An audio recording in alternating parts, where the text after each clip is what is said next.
Hello friends, competitive sociology के part 30 में हम आगे बढ़ते हैं। शुरुआत करते हैं हम पहले क्वेश्चन से। प्रकार्य, अकार्य, प्रकट, अप्रकट प्रकार्य की अवधारणा का प्रतिपादन किसने किया? प्रकार्य का तात्पर्य क्या है? प्रकार्य का तात्पर्य ये वो कार्य जो सामाजिक संगठन के लिए, समाज के एकता के लिए हितकर हो, लाभकारी हो। प्रकार्य का मतलब जो समाज के लिए लाभदायक हो, सामाजिक संगठन में सहयोग करते हो। अकार्य का मतलब जिससे सामाजिक संगठन या विघटन पर कोई प्रभाव न पड़ता हो, जैसे कोई व्यक्ति अकेला बैठा गाना गा रहा है। प्रकट, सम्मुख, अप्रकट, अप्रत्यक्ष कार्य। तो ये प्रकार्य, अप्रकार्य, प्रकट, अप्रकट प्रकार्य की अवधारणा है, ये रॉबर्ट मर्टन की है। मार्क्सवादी दृष्टिकोण वाला भारतीय समाजशास्त्री, बहुत इंपॉर्टेंट क्वेश्चन है, IP देसाई है। ये मार्क्सवादी विचारधारा से प्रभावित थे। Structure and function in primitive society, Radcliffe Brown संरचनावादी विचारक भी है। Structure and function in primitive society, ये पुस्तक रेडक्लिफ ब्राउन के द्वारा लिखी गई है। Social theory and social structure, RK Merton के द्वारा लिखी गई। इन्होंने भी संरचनावाद पर अपने विचार प्रकट किए हैं। अनुकूलशील की कार्य की अवधारणा J. लेवी की है, और J. लेवी ने एक इंपॉर्टेंट पुस्तक लिखी, the structure of society. The structure of society पुस्तक J. लेवी के द्वारा लिखी गई है।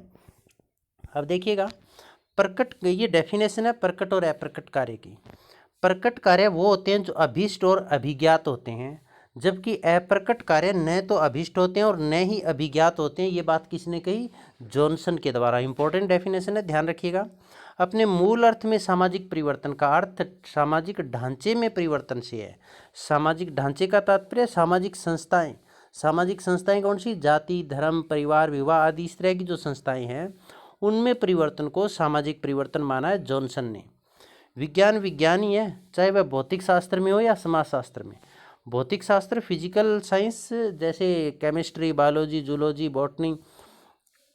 तो ये क्या कर PH लैंडिस ने ये विज्ञान की परिभाषा दी है कि विज्ञान तो विज्ञान ही कहलाएगा, चाहे वो भौतिक शास्त्र में हो या फिर समाजशास्त्र में हो। तो इसके पश्चात हम आगे चलते हैं। सभी विज्ञानों की एकता उसकी पद्धति में है, न कि उसकी विषय सामग्री में है। सभी विज्ञानों की एकता उसकी पद्धति में है, न कि उसकी विषय सामग्री में। ये बात किसने कही? कमेंट बॉक्स में लिखना है आपको ये क्वेश्चन, इसका आंसर। पीछे जो हमने क्वेश्चन लिखे थे, उन्हीं पीछे की जो हमारी वीडियो थी उनमें से ये क्वेश्चन आउट किया गया है। तो देखते हैं आप इसका आंसर सही दे पाते हैं या नहीं। मैं और मुझे, आई एंड म्यू थ्योरी, समाजीकरण का सिद्धांत है, वो GH मीड का है। मीड ने माइंड, सेल्फ एंड सोसाइटी पुस्तक लिखी। इंपॉर्टेंट पुस्तक है माइंड, सेल्फ एंड सोसाइटी। ये पुस्तक किसके द्वारा लिखी गई है? GH मीड के द्वारा, जॉन हर्बर्ट मीड। और जॉन हर्बर्ट मीड ने समाजीकरण के लिए आई एंड म्यू थ्योरी दी। मैं और मुझे का सिद्धांत, इड, ईगो और सुपर ईगो का सिद्धांत सिगमंड फ्राइड का है, जो मनोविश्लेषणवाद के जनक भी है। इड, और इन्होंने क्या कहा भी, इड और सुपर ईगो के बीच में जो आपस में स्ट्रगल चलता है, संघर्ष चलता है, उसी के कारण समाजीकरण होता है।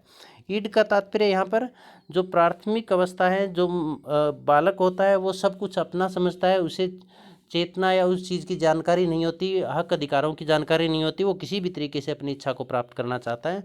सुपर ईगो समझदार है, ईगो बीच का रोल अदा करता है। तो यह इन दोनों के बीच में जो स्ट्रगल चलता है, जिसमें सुपर ईगो जितना हावी होगा वो उतना ही सामाजिकरण होया हुआ होगा उसका, और जिस पर इड हावी होगा वो उतना ही असामाजिक मिलेगा। तो इड, ईगो, सुपर ईगो की अवधारणा सिगमंड फ्राइड की है। धर्म का प्रकार्यवादी सिद्धांत इंपॉर्टेंट है, ये भी मेलिनोवस्की और रेडक्लिफ ब्राउन का है। मनुष्य पशु अवस्था से ही परिवार अपने साथ लाया, ये मेलिनोवस्की ने कहा। मनुष्य पशु अवस्था में, इसका मतलब परिवार है, ये मनुष्य का जब अस्तित्व हुआ पशु अवस्था में था, उसी अवस्था में परिवार है वो अपने साथ लेकर आया। इसका मतलब पारिवारिक संस्था को उस मेलिनोवस्की ने बहुत प्राचीन संस्था माना है।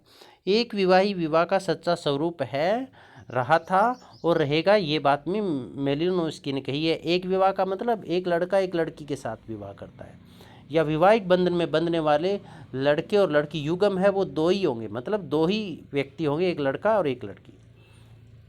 विवाह का शास्त्रीय सिद्धांत क्या है? विवाह के शास्त्रीय सिद्धांत के समर्थक और जनक प्लेटो, अरस्तु और हेनरी मैन है। ये भी ध्यान रखना है, काफ़ी इंपॉर्टेंट है। विवाह का यौन साम्यवाद, यौन साम्यवाद का मतलब क्या होता है भी, जहाँ पर कि व्यक्ति को किसी के साथ किसी को भी रिलेशन स्थापित करने की छूट होती है। ये प्रारंभिक अवस्था थी, जिसमें विवाह नामक संस्था का अस्तित्व नहीं था। तो अब यौन साम्यवाद था, उसके कारण विवाह का प्रचलन हुआ, तो इसे विवाह का यौन साम्यवाद कहा गया। मार्गन, फ्रेजर और ब्रीफाल्ट है। मार्गन, फ्रेजर और ब्रीफाल्ट। मार्गन मानवशास्त्री थे, फ्रेजर जादू का सिद्धांत दिया, ब्रीफाल्ट ने, ये जो ब्रीफाल्ट है ये मातृसत्तात्मक परिवार के जनक भी थे। तो विवाह का यौन साम्यवाद का सिद्धांत मार्गन, फ्रेजर और ब्रीफाल्ट का है।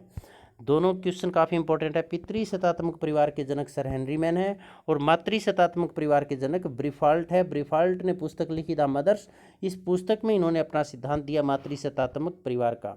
पितृसत्तात्मक परिवार में सत्ता है वो पिता के हाथ में होती है, पुरुष के हाथ में होती है। कंट्रोलिंग, निर्णय लेने की पावर या मुख्य करता है वो पिता होता है, और पिता के पश्चात उसके बड़े पुत्र में वो पावर है, सत्ता है वो हस्तांतरित हो जाती है। मातृसत्तात्मक परिवार में श्रेष्ठ महिला है वो परिवार की मुखियाकर्ता होती है, उसके पश्चात उससे महिला, जो श्रेष्ठ महिला उसके पास से सत्ता का हस्तांतरण, पारिवारिक सत्ता का हस्तांतरण होता है।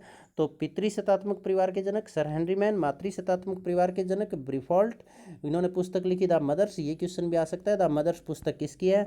और अंत में काफ़ी इंपॉर्टेंट क्वेश्चन है, द स्टडी ऑफ मैन पुस्तक किसके द्वारा लिखी गई है। ये क्वेश्चन अच्छी तरह से ध्यान रख लेना, बहुत कॉम्पिटेटिव एग्जाम, बार कॉम्पिटेटिव एग्जाम में आए हैं। द स्टडी ऑफ मैन पुस्तक है राल्फ लिंटन के द्वारा लिखी गई है।